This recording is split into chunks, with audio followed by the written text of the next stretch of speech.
Aging While Black is deeply rooted in the notion of amplifying the voices of Black elders, their experiences, their wisdom, and all that they have to offer. Become a part of the community. Go to agingwhileblack.co, take the quiz, and join us in building this effort. So I'm glad you're back with us. Ramsey Alwin is a thought leader and policy advocate who serves as the president and CEO of the National Council on Aging, an organization with a commitment to deliver resources, tools, best practices, and advocacy for our nation's need to ensure that every person can age with health and financial security. Welcome. Thank you for having me. Thank you so much for making time to talk with me. To get started, just share a bit about your work with the National Council on Aging. Well, thank you. At the National Council on Aging for over 70 years, we've really worked hard to improve the lives of older adults, especially those struggling.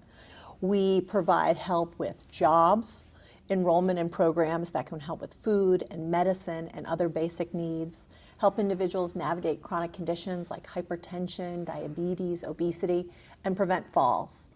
And our work on those issues with thousands of community-based organizations across the country really informs our advocacy every day on Capitol Hill to fight for the programs we all need to ensure we can age well. Social Security, Medicare, Medicaid, and the Older Americans Act. Yeah, and you've centered, as I was looking at the work, you centered in these two pillars of health and financial security.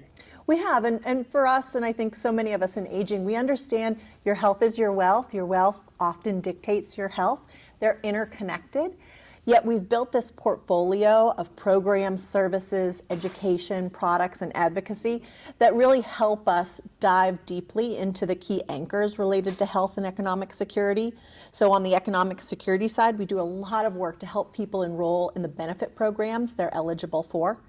$16 billion worth of assistance is left on the table by older adults every year. Our organization works with community-based organizations.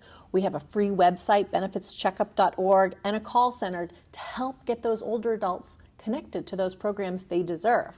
We also do work around jobs. For so many, the future of retirement is work. And so we've really honed our practices and our programs around helping people get into jobs that can help them make ends meet, but also provide that sense of purpose and meaning. So that's the economic security portfolio. It also includes some debt management, some budgeting, some scams work.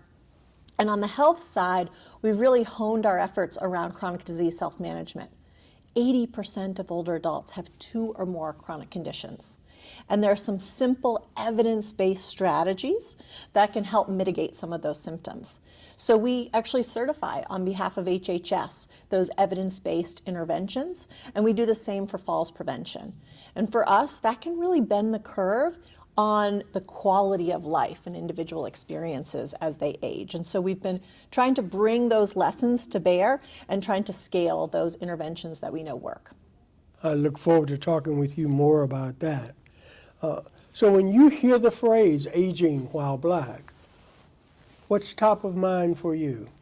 I think it's provocative and timely, and it captures a reality that we're long overdue to address.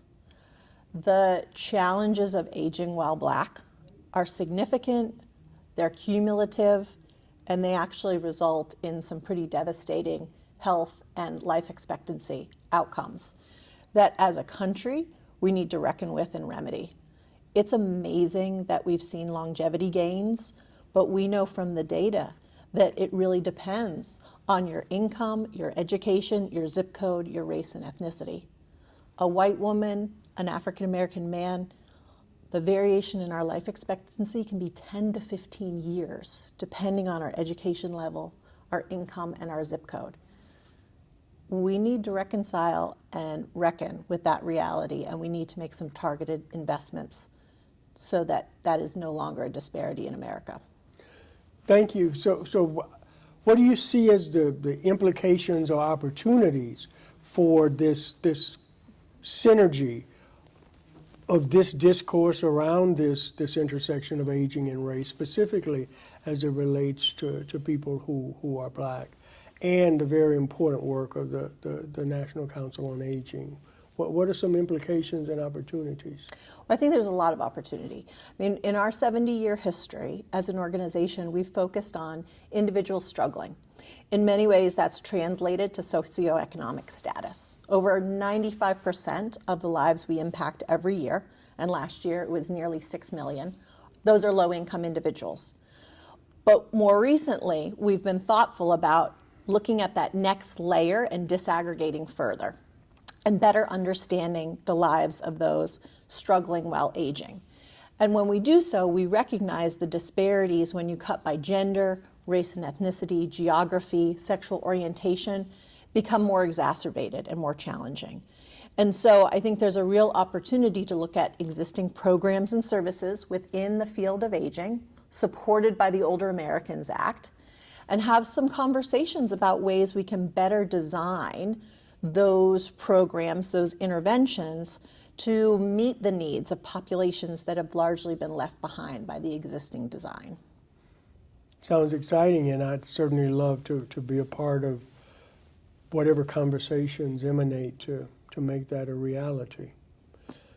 And so you mentioned this expansive network of organizations locally across this country. A critical foundation of the whole Aging While Black movement for us is building a community, a real community around that centers this conversation, this discourse. A two-part question from two different sides. One, any advice and counsel on what you think is important for us to be mindful of in this notion of building a real community? But then what should we also be thinking about that makes this space inviting for all of those organizations that are out there doing the work on a daily basis? Well, a couple thoughts. I think that there is this ecosystem within the aging network of key stakeholders. So we have state units on aging and area agencies on aging and 10,000 senior centers. And I think there is a considerable opportunity to raise awareness and engage in dialogue, candid dialogue, around aging while Black. What that means, what that experience is, where organizations can be more culturally responsive to a lived experience that may not be captured today. And so I think about that existing network that can and should be engaged in a community. And then I also recognize that there are communities of organizations beyond the aging network where people have grown up looking for support and services. And those organizations too need to understand the nuances and the resources available as one ages. And so I see two different orbits, if you will, of community and faith-based organizations that both have growing edges. They both bring assets, they bring strengths, but they also could benefit from learning from each other. Thank you for that. And so my final question is then, having spent a bit of time in this aging advocacy space, what are the landmines that one should be mindful of? Well, I think that there can be concerns about innovations that may push people beyond their comfort zones today.